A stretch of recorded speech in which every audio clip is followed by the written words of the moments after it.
Dear Divines, this is Dr. Subhash.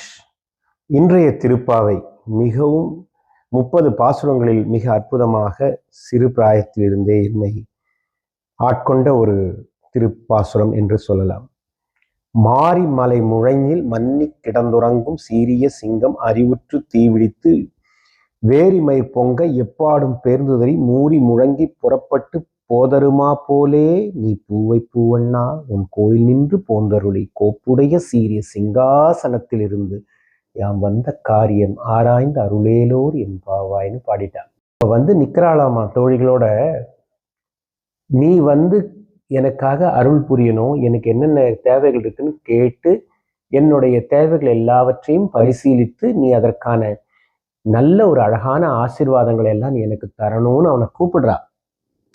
ஆனா அந்த கூப்பிடுறத பாருங்க, எப்படி கூப்பிடணும், எப்படி வரணுமா அவரை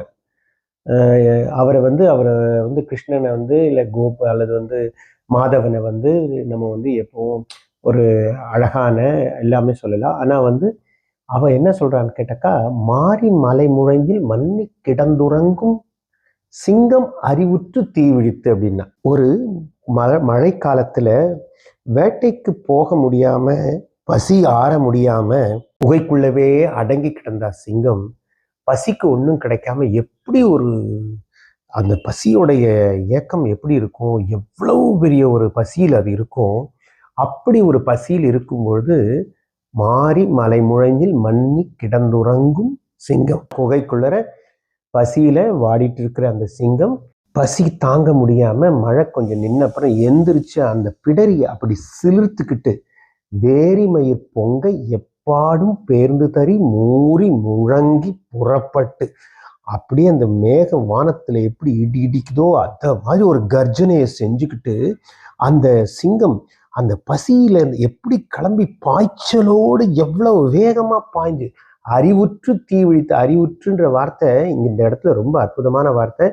இதுக்கு முன்னாடி அவ 17ஆம் நாள் பாடல்லையும் கொம்பனார்க்கெல்லாம் கொழுந்தே குலவிளக்கே எம்பெருமாட்டி யசோதா அறிவுராயின்னு சொல்லிட்டு யசோதையை எந்திரிக்க சொல்லும் போது துயிலெழாய்ன்னு சொல்லாம அறிவுராயின்னு சொல்றா. அதாவது தூக்கத்துல கிடக்கிறது அப்படிங்கிறதே அறிவுக்கு புறம்பானது. தூக்கத்திலிருந்து எழுதல் என்பது அறிவுறுதல், அறிவுற்றல் அல்லது அன்கான்சியஸ் ஸ்டேட்ல இருந்து கான்சியஸ்க்கு வர்றதுங்கிறது ரொம்ப ரொம்ப ரொம்ப ரொம்ப இம்பார்ட்டன்ட். காலை பொழுதுல மாதவன் அற்புதமா அவனை காண்பறதுக்காக நம்ம கிளம்பும் போது மார்கழி மாசத்துல ஓசோன் லேயர் தரையில தொட்டுட்டு இருக்க அந்த நேரத்துல தூங்குறதுன்றது அறிவுக்கு மிகவும் பொருந்தாத ஒரு காரியம். ஆகையால் அந்த மாயையிலிருந்து, அந்த அறிவின் மயக்கத்திலிருந்து வெளிவர வேண்டும் என்பதை ரொம்ப அழகாக துயிலெழாய்னு சொல்றதுக்கு பதிலாக அறிவுராய்னு 17ஆம் பாடல்ல யசோதைக்கு சொல்றா. அதன் பிறகு 21ஆம் பாட்டுல நினைக்கிறேன், ஏற்ற களங்கள் எதிர்நோக்கி மீதளிப்ப மாற்றாதே பால் சொரியும் வள்ளல் பெரும்பசுக்கள் ஆற்றப்படைத்தான் மகனே அறிவுராய்னு சொல்லிட்டு எப்படிப்பட்ட நந்தகோபரை பத்திய சொல்லி அவ்வளவு பசுக்களை வச்சிருந்தவர், அவருடைய மகனான கண்ணனே ப்ளீஸ் நீயும் எந்திரிச்சு வாப்பா இந்த நேரத்துல அப்படின்னு சொல்லி அவனையும் கூப்பிடுறான். இன்னைய பாடல்கள்ல அவர் சொல்றது எனக்கா, பசியின் கொடுமையால மழையால குகைக்கு உள்ள உறங்கிக்கிட்டு இருந்த ஒரு சிங்கம் தன் பிடரியை அப்படியே சிலிர்த்துக்கிட்டு அந்த அறிவுற்று தீவிழித்து, சாதாரண பார்வை இல்லை, தீய அப்படி கக்கிற ஒரு பார்வை, அப்படி ஒரு பசி. அந்த தீவிழித்து அறிவுற்று தீவிழித்து வேரிமயிர் பொங்க எப்பாடும் பேர்ந்து தெரியும், அப்படியே மூறி முழங்கி புறப்பட்டு அப்படியே தட்டன்னு எப்படி வானம் இடிக்க எப்படி மின்னல் கொள்ள எப்படி வருதோ அந்த வேகத்துல பாய்ஞ்சு வா நீன்றான். அவ்வளவா, எதுக்கு அவ்வளவு வேகமா ஏன் வரணும் அப்படின்னும் போது அடுத்த வரியில சொல்றா, அறிவுற்று தீவிழித்து வேரிமயிர் பொங்க எப்பாடும் பேர்ந்து தறி மூறி முழங்கி புறப்பட்டு போதருமா போலே, அப்படி பாய்ச்சல்ல வெளியே வருமே அந்த சிங்கம், அது மாதிரி வாப்பா நீ, அவ்வளவு வேகமா வாப்பா. அவ்வளவு வேகமா என்ன பண்ணணும், போதருமா போலே நீ பூவை பூவண்ணா உன் கோயில் நின்று போந்தொழி. அந்த சிங்கம் மாதிரி அந்த கோயில் உள்ள உன்னோட கோயில் இருந்து நீ வெளியே வரணும், அவ்வளவு வேகமா வரணும்.